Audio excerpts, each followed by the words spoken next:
E é feito de tinta acrílica, né? É, orgânica. Tudo muito orgânico, muito natureza. E não pode tocar, tá? Don't touch, exato. Eu não aguento, eu não aguento, eu não aguento, eu não aguento.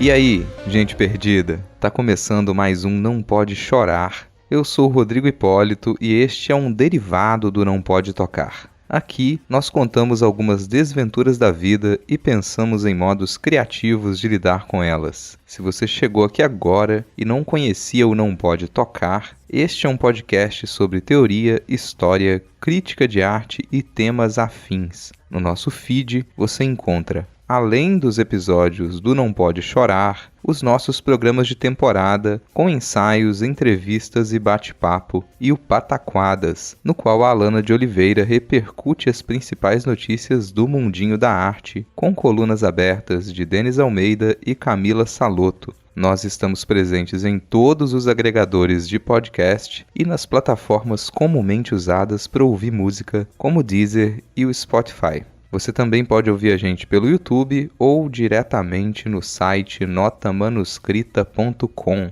Em notamanuscrita.com você encontra a postagem original com a descrição completa deste episódio. Se você ficar com preguiça de digitar notamanuscrita.com no seu navegador, basta clicar na imagem de capa que na maioria dos tocadores de podcast você será direcionado para a postagem original. Lá, você encontra os links para as referências comentadas no episódio e para os nossos perfis pessoais e oficiais. Quem comanda os nossos perfis oficiais é o Tiwi, o primeiro e único cão podcaster. Vai lá ganhar uns lambejos do Titi. Tanto no Twitter quanto no Instagram, você encontra o Tiwi como @nãopodetocar, sempre com o D de pod no mudo. No finalzinho da postagem, nós deixamos uma chave Pix e o link para o nosso PicPay. Acesse picpay.me/nãopodetocar e considere contribuir financeiramente para a manutenção deste projeto. Qualquer valor será muito bem-vindo. Se não der para contribuir financeiramente, só de nos seguir nas redes e de compartilhar este episódio com outras pessoas, você já nos ajuda e muito. Dados esses recados iniciais, neste episódio você vai ouvir algumas reflexões sobre como não morrer ou matar de inveja.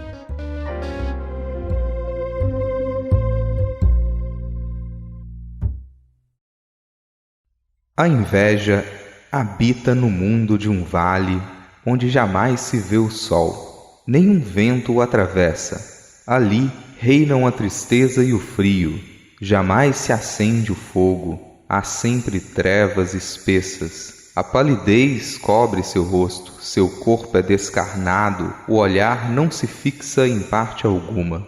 Tem os dentes manchados de tártaro, o seio esverdeado pela bile, a língua úmida de veneno. Ela ignora o sorriso, salvo aquele que é excitado pela visão da dor. Assiste com despeito aos sucessos dos homens e este espetáculo a corrói. Ao dilacerar os outros, ela se dilacera a si mesma, e este é o seu suplício. Esse é um trecho de Metamorfoses, de Ovídio. É uma descrição da inveja feita há mais de 1000 anos. E pode acreditar, não seria difícil encontrar descrições e representações da inveja mais antigas do que essa. Se trata de uma emoção que a gente conhece há tempo demais para compreender tão pouco. E eu digo que a gente compreende pouco porque ela se confunde muito com outras emoções e experiências sociais. Ou melhor, não sou eu quem digo isso. Se você der uma passeada rápida por textos especializados que discutem a inveja, vai perceber que a maioria deles, em algum ponto, vai comentar isso. Comentar que a inveja nunca foi muito bem estudada, muito bem definida e que precisa ser mais pesquisada contextualmente. Ou seja, a inveja como emoção é uma coisa, mas a sua manifestação social e as consequências dessa manifestação vão variar com as épocas, lugares e culturas. E sim, a inveja não é algo que a gente vivencia individualmente e ela tem consequências práticas que vão muito além da frustração que você esconde sob a capa do ódio e da crítica. É difícil definir a inveja. Então, eu não vou me arriscar a mergulhar em uma busca por essa definição. Eu só quero gravar um episódio curto de podcast.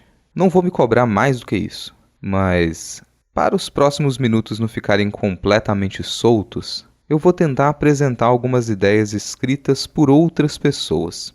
Tá, e de onde veio a vontade de gravar este episódio? O primeiro disparador foi um texto da Vanessa Guedes, na newsletter Segredos em Órbita. Aliás, assine a newsletter da Vanessa, que está linkada na descrição deste episódio. Nesse texto, chamado Síndrome da Invejinha, a Vanessa toca em alguns pontos centrais para compreender a experiência social da inveja. Ela fala sobre como a percepção de sucesso se dá pelo reconhecimento de um padrão do que é bem-sucedido. Quando a gente reconhece esse padrão, é possível desenvolver um desejo pelo sucesso que aquele padrão representa. A contradição está armada. Afinal, se existe um padrão e você pretende reproduzi-lo, como você espera se destacar? Como alcançar o objetivo do reconhecimento público através da repetição do que já está estabelecido? Em alguma medida, esse parece ser o contrário do trabalho criativo em arte. Não por conta da repetição. Afinal, copiar é uma forma de destacar. E destacar é uma forma de apresentar, mas destacar não significa que você vá se destacar. Como esse parece ser, quase sempre, o objetivo de atuar em redes sociais, ao menos para pessoas com vontade de serem reconhecidas ou ganharem dinheiro com o reconhecimento, então repetir só vai gerar frustração e inveja. Isso é tudo uma grande armadilha, e a gente cai nela o tempo todo. Outro disparador para este episódio foi a série A Amiga Genial, que é uma adaptação da Tetralogia Napolitana, uma série de livros de Helena Ferrante. A Alana sempre insiste para que eu leia esses livros. Quem sabe, em algum momento, eles cortem a fila de leitura. Isso não vai acontecer nesse momento, nem nos próximos meses. Já fica o aviso para Ferranters que se empolguem com a chance de conquistar mais um leitor para o grupo. No momento em que eu gravo este episódio, a gente terminou a segunda temporada da série, que deve se encerrar em 4 temporadas. Daria para ficar um bom tempo elogiando essa produção. Do elenco, passando pelo roteiro, até a direção de arte. Mas não foi a qualidade da série que puxou este episódio. A Amiga Genial é narrada pelo ponto de vista de Lenu, quando ela já está com seus 60 anos. Ela decide contar a história da sua amiga de infância, Lila, que desapareceu. Logo, a gente percebe que essa história também é a história da própria Lenu. As duas nasceram em um bairro operário periférico de Nápoles, pouco depois da Segunda Guerra. As duas são muito pobres, mas há algumas pequenas diferenças entre a família da Lila e a família da Lenu. Essas pequenas diferenças vão ser determinantes para o destino delas durante a infância e ainda continuam ligadas às decisões que elas tomam na adolescência e na vida adulta. A relação entre as duas é muito complexa. Envolve uma retroalimentação, certa idolatria, muito carinho e cumplicidade, mas também raiva e traição. Não dá para sintetizar essa relação com facilidade. Até porque, desde o começo da história, a gente sabe que se trata de uma amizade de vida inteira. Uma informação que aparece logo no começo da narrativa é a de que a Lila, já uma senhora, sumiu no mundo. A Lenu é bem explícita quando diz que decidiu escrever a história delas como um jeito de, finalmente, vencer a amiga. ela não vai deixar que a amiga desapareça, pois vai eternizá-la em um livro. Esse sentimento, expresso pelo "eu vou finalmente te vencer", poderia ser apresentado como uma simples competição. Mas você já sabe que não se trata apenas disso. A competição é um dos elementos mais infantis da relação entre as duas. Essa competição, logo, se torna outras coisas, bem mais complicadas de dizer. Um dos elementos que eu percebo como fundamentais para a relação entre as duas e para o restante das personagens apresentadas na série é a inveja. Tudo bem que a inveja entre Lennu e Lila, a inveja que elas sentem uma pela outra, não é algo tão explícito quanto a inveja que o personagem Nino expressa por qualquer coisa que se mova, mas esse é um sentimento que está ali. Na medida em que a Alana e eu conversávamos sobre a construção e as representações emotivas dessas personagens, eu fiquei pensando sobre como a inveja é uma emoção tão negativa e humilhante que ninguém gosta de assumi-la a sério. A gente brinca, tenta deixar nítido que é uma inveja mais próxima de admiração e coisa do tipo. O fato é que todo mundo sente inveja. Essa é uma emoção básica para a experiência do convívio. E a inveja não é uma emoção que vai embora. Não é simples solucionar a inveja. O que a gente pode fazer é admitir que nós somos pessoas invejosas e conviver com essa vergonha. Eu vou tentar organizar as ideias do que me interessa e do que não me interessa com relação à inveja. Apesar de a maioria dos estudos relacionar a inveja com competição pela sobrevivência, eu acredito que, hoje, a gente já criou outras fundações para esse sentimento. Além disso, pensar a própria sociedade a partir da competição e da evolução positivista soa quase inocente. O risco de esse tipo de análise descambar para baboseira meritocrática é alto. O risco não.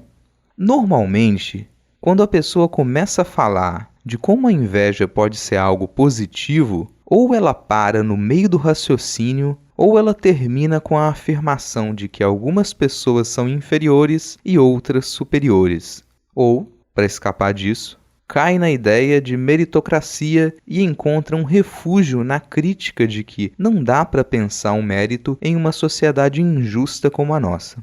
O que não dá para negar é que a inveja é um dos combustíveis do capitalismo. Muito do que nos move para continuar a trabalhar, comprar, acumular e produzir é o desejo de alcançar padrões estabelecidos como de sucesso. Isso é pintado como algo bom, mas uma coisa é lutar pela sobrevivência e desejar uma vida confortável. Outra coisa é identificar o conforto e a qualidade de vida com o modo de vida baseado na exploração dos outros. É aquela coisa. A burguesia precisa invejar a nobreza e o proletariado precisa invejar a burguesia. Quando você rompe esse ciclo, a pirâmide cai.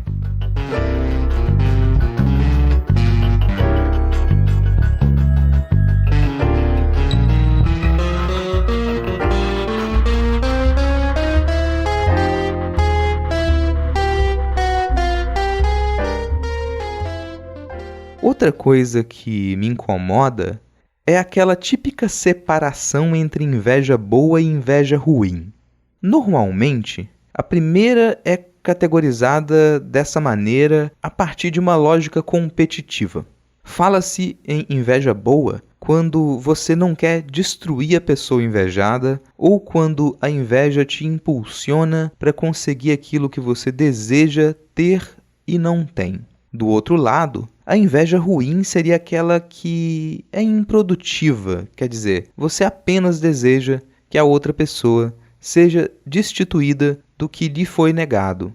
Talvez uma separação que faça mais sentido, na minha cabeça, seja entre inveja de ter e inveja de ser. A primeira diz respeito à construção do sentimento de posse. A crença de que algo pode ser seu já vai te jogar em um buraco do qual é difícil de sair.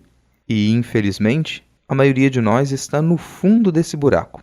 Eu digo isso porque esse sentimento de posse de coisas ou pessoas não é algo tão simples quanto a ideia de propriedade leva a crer.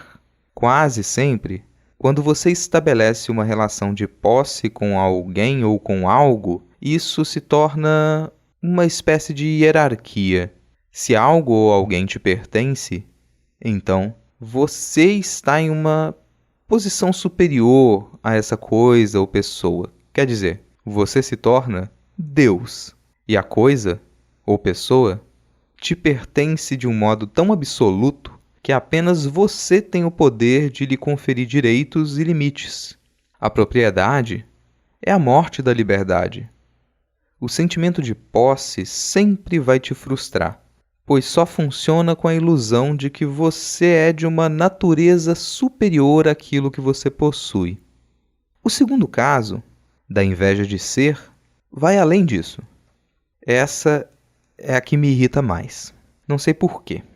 Pode ser porque é a que eu percebo com mais frequência. Nessa modalidade de inveja, você acredita que o modo de ser de outra pessoa é superior ao seu. Mas, de início, não se trataria de você se considerar inferior.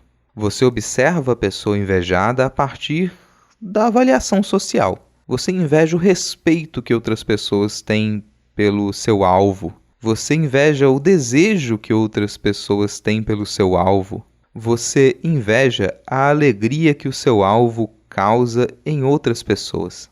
Você quer ocupar o lugar do seu alvo. Só que você sabe que isso não é possível, porque você não é aquela pessoa e não vai conseguir possuir o corpo dela e fazer desaparecer a sua existência anterior. Por isso, você imagina um mundo em que aquele modo de ser não seja mais o desejado, o respeitado, o que causa alegria. Você precisa pintar aquele modo de ser como algo ruim, negativo. Esse é um buraco ainda mais profundo, porque você precisa invalidar o modo de ser de outra pessoa. Mais do que isso, a motivação da sua existência se torna o apagamento do alvo da sua inveja. Em um extremo, isso levaria à desumanização das pessoas com as características que você identifica como contrárias ao seu modo de ser.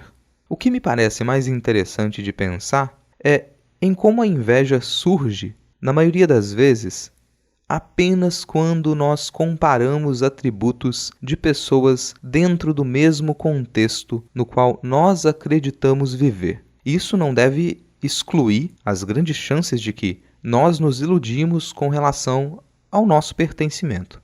Em A Inveja e Suas Transformações, de Richard Smith, um texto de 2004, Smith estabelece que são necessárias 4 condições para o surgimento da inveja.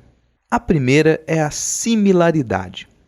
Quer dizer, a gente só conseguiria sentir inveja de alguém que a gente acredita que tem características próximas das nossas, ainda que não sejam nossos iguais.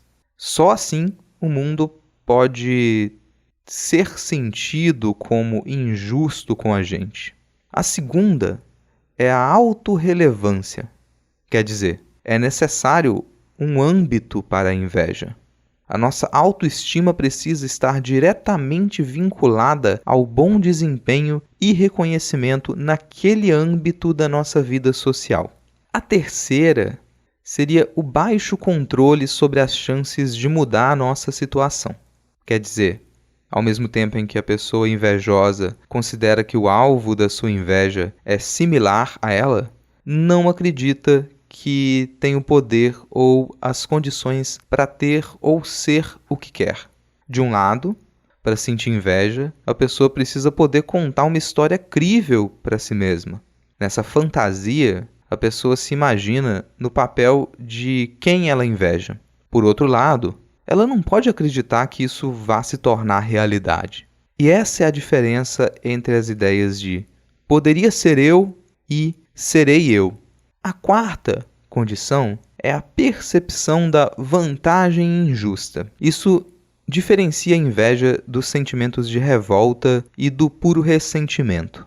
Para que a inveja surja, a pessoa invejada precisa cumprir o requisito de não apresentar uma vantagem explicitamente justa sobre quem inveja. Para invejar, você precisa acreditar que a pessoa invejada, mesmo sendo similar a você, recebeu vantagens indevidas, as quais você também deseja, mesmo que também não mereça. Em alguma medida, que eu não sei dizer e para a qual me falta referências, a inveja me parece se relacionar de modo mais íntimo com sentimentos como prepotência, empáfia, frustração, vergonha, medo e solidão. E isso, talvez, se dê em duas vias. Tanto a inveja seria gerada a partir desses sentimentos, quanto seria sua geradora. Tem uma coisa que é bom ressaltar. Este episódio não é um estudo aprofundado sobre a inveja. Eu nem teria como fazer isso. Isso aqui são mais pensamentos soltos e reclamações. Dá para dizer que essa fala considera a inveja como mais um elemento psíquico na paisagem das relações sociais. Quer dizer, longe de mim falar sobre a inveja como um fato clínico. Se você quiser esse tipo de discussão, tem uma introdução interessante no artigo O Sistema Mental Determinante da Inveja, de Walter Trinca, publicado no volume 43 da Revista Brasileira de Psicanálise em 2009. Eu vou deixar esse texto linkado na descrição do episódio, assim como outras referências que servem como introdução para uma discussão mais séria. Outra coisa que vale a pena ressaltar é que existem, sim, muitas diferenças entre termos que eu usei aqui de modo genérico. Termos como querer e desejar podem ser bem diferentes um do outro. Mas eu não vou entrar nessa parte chata de ficar procurando microdiferenciações filosóficas entre palavras. Isso também vale para termos que podem ser confundidos com inveja, mas que também fazem referência a emoções que constituem a experiência de invejar. Um exemplo é o termo ressentimento. Daria para falar em ressentimento como a atitude moral fundamental, a qual faz trinca com a indignação e a culpa. Ou poderia ser ressentimento como o conceito nietzschiano, que pode ser usado para falar da própria inveja ou da vingança. Para entender essas diferenças entre poder, querer, desejar, ressentimento, moral e vingança, você pode dar uma passada pelo artigo Ressentimento, Poder e Valor, de Bernard Regenster, traduzido por Renan Cortez para a revista Cadernos Nietzsche, em seu volume 37 de 2016. Tem duas outras coisas que eu tinha anotado para este episódio, mas acho que vai ter que ficar para outra ocasião. Tanto porque essa fala já está ficando mais longa do que eu queria, quanto pelo fato de que eu não tive tempo para pensar direito sobre o assunto e procurar algumas referências que me ajudassem nisso.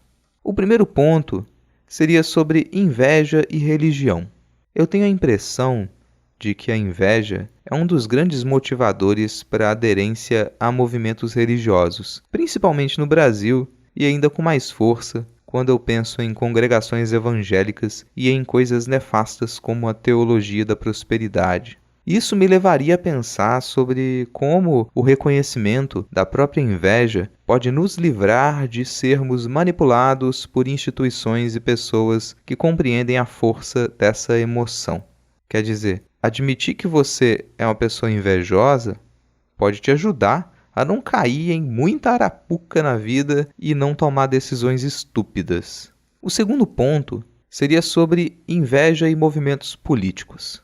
Disso eu até poderia falar com mais tranquilidade, porque a gente já fez algumas dessas análises no Midcast e isso é algo razoavelmente bem estudado com relação ao alastramento dos movimentos conservadores de extrema-direita. Atualmente, aliás, nós somos governados por pessoas consumidas pela inveja. Não apenas na política, mas em muitos dos outros ambientes que organizam nossa vida social. Isso me levaria para a conclusão de que não dá para se livrar da inveja, mas apenas reconhecê-la e não deixar que ela guie a sua vida. Mesmo a pessoa que alcança a posição de poder ainda vai continuar a repetir as ilusões que ela criou para afirmar que sofria algum tipo de injustiça. Mesmo que essa pessoa destrua tudo aquilo que ela desumanizou, a inveja vai continuar ali, porque ela nunca vai ter o reconhecimento daqueles que ela invejava. Se você não quer se transformar naquela pessoa desprezível que constrói uma realidade fantasiosa na qual apenas ela tem razão, é melhor aprender a dizer isso. Eu sinto inveja.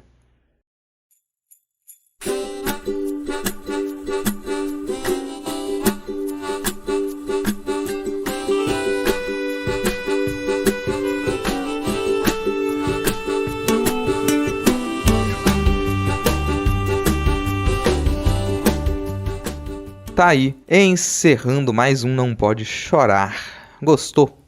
Não gostou? Fala com a gente. Você pode entrar em contato com a gente através do nosso e-mail, que é naopodetocar@gmail.com, e dos nossos perfis pessoais e oficiais, que estão todos linkados na descrição completa deste episódio, na postagem original em notamanuscrita.com. Em notamanuscrita.com você encontra, além dos episódios de todas as nossas temporadas, textos de processo, resenhas, crônicas, contos, críticas, ensaios, artigos acadêmicos e diversas outras produções. Aproveita que você está aí e confere o finalzinho da postagem. Lá você encontra uma chave Pix e o link para o nosso PicPay. Acesse picpay.me/não pode tocar e considere apoiar financeiramente este projeto. Se não der para apoiar financeiramente, só de seguir os nossos perfis oficiais e compartilhar este episódio, você já nos ajuda e muito. Tanto no Twitter quanto no Instagram, você encontra a gente como @nãopodetocar. E quem comanda as nossas redes é o Tiwi, o primeiro e único cão podcaster. Vai lá ganhar uns lambejos do Titi. Por hoje é isso. Se nada der muito, mas muito, muito errado, semana que vem a gente tá de volta. Valeu, falou!